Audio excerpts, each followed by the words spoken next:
Այս պահին մեր տաղավարում հյուրընկալել ենք Բարգավաճ Հայաստան կուսակցության խոսնակ Տիգրան Ուրիխանյանին։ Բարի երեկո, պարոն Ուրիխանյան։ Բարև ձեզ։ Պարոն Ուրիխանյան, մեր հանրության համար որքանով է այս հանցագործությունը դատապարտելի, սպասելի, անակնկալ, ամեն դեպքում ընտրությունները գնահատվում էին ոչ մրցակցային, հենց նախագահի թեկնածուներից շատերի կողմից։ Վստահ եմ ավանդապաշտ, համերաշխ եւ խաղաղ մեր հայաստանցիների, համաերկրացիների, քաղաքացիների համար բնականաբար այս հանդուգն հանցագործությունը չի կարող որևէ այլ կերպ դիտվել, քան ոտնձգություն, սեփական երկրի խաղաղության, կայունության եւ ներքին համերաշխության նկատմամբ։ Ես որևէ այլ որակում այս պայդրությամբ կդժվարանամ տալ, նախ եւ առաջ խուսափելով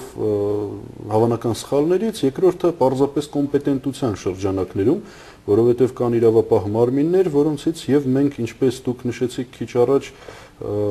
վաղ առավոտյան տեղի ունեցած խորհրդակցության արդյունքում տարածված մեր հաղորդագրությամբ եւ հայտնել ենք ակնկալիքներ իրենց նկատմամբ,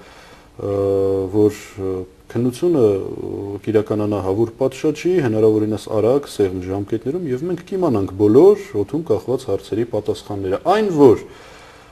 գործը հարուցվել է 34-ի քրեական օրենսգրքի 34-ի 305-ի հատկանիշներով արդեն ինչ որ բան հուշում է, բայց կրկնում եմ, ես անձամբ կգերադասեի խոսել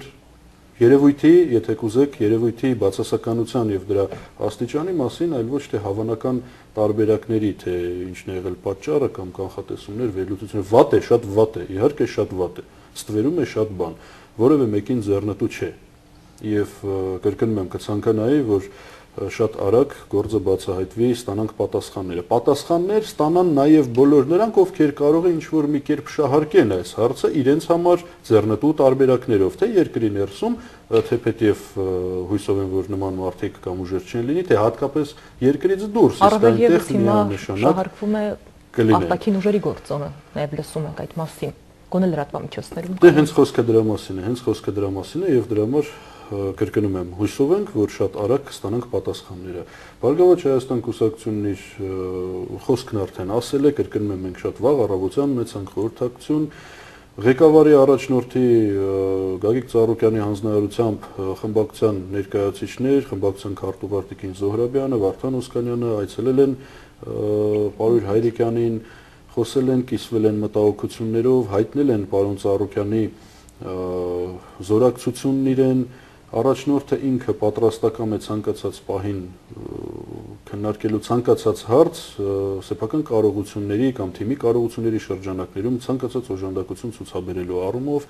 մենք հայտնեցինք մեր դիրքորոշումը, եթե դիրքորոշում կարելի ասել, որովհետև միանշանակ կարծիք պետք է լինի առհասարակ տվյալ հարցի շուրջ լրատվամիջոցներով եւ ինչ ասեմ, սպասենք, շատ ցավալի է, որ նման բաներ տեղի են ունենում Հայաստանի Հանրապետությունում, որը հայտնի է համենայն դեպս համեմատաբար բազմաթիվ այլ երկրների հետ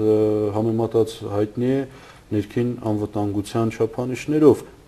Չէի ասի ի շնորհիվ պատկան, պատասխանատու իրավապահ մարմինների չափից դուրս լարված ու արդյունավետ աշխատանքի, բայց առնվազն գոնե ի հաշիվ մեր հանրության, մեր համաերկրացիների, քաղաքացիների ավանդապաշտության, պարկեշտության ու հանդուրժողականության։ Ձեր դիտարկմամբ այս միջադեպը հանցագործությունը ինչպիսի ազդեցություն կարող է ունենալ հետագա քարոզարշավի վրա։ Մյուս նախագահի թեկնածուները ունեն արդյոք մտավախության առիթ։ Ուզում եմ հուսալ, որ ոչ, բայց արյոմիտես, որ ստեղծված իրավիճակում, որը որևէ մեկը երբևէ չէր կարող սպասել, ամենայն դեպս այս թվականին, այս ժամանակահատվածում կարծես թե ձևավորվող ու կայուն անհամեմատ նախկինում տեղի ունեցած ընտրական գործընթացների համեմատությամբ իրավիճակում տեղի ունեցավ այն ինչը չէր սպասվում, այնպես որ ես կդժվարանամ ասել, բայց ուզում եմ հավատալ եւ հուսալ, որ որևէ վտանգ որևէ մեկին չի սպառնում։ Իսկ երկու շաբաթով նշվում էր հնարավոր է հետաձգվեն ընտրությունների քարոզարշավը, այդ թվում նաև ընտրությունները։ Այս պահին դա ինչ կարող է բերել հասարակությանը կամ արդյոք հասարակությունը սպասում է քարոզարշավի, թե սպասում է հետաքննության ավարտին, հանցագործության բացահայտմանը։ Վստահ եմ, հանրությունը բոլոր հետաքրքրող հարցերի պատասխանները ակնկալում է որքանով հնարավոր է շուտ։ Ինչ վերաբերում է քարոզարշավին, դրա ժամկետներին եւ ընտրությունների օրը հետաձգելուն, դուք գիտեք, որ դրա իրավասությունը վերապահված է Սահմանադրական դատարանին, որը գործը կարող է քննել, լսել, կայացնել վճիռ միմիայն տեխնացուի դիմումի համաձայն։ Տեսնենք, թե տեխնացուն ինչպես կվարվի, թող որ Աստված տա նրան լրացուցիչ ուժեր եւ առողջություն եւ հնարավորություն շարունակելու քարոզարշավը, կրկնում եմ, մեզ բոլորիս անհրաժեշտ է այս իրավիճակից դուրս գալ երկրի համար, պետության համար հնարավորինս նվազագույն խնդիրներով։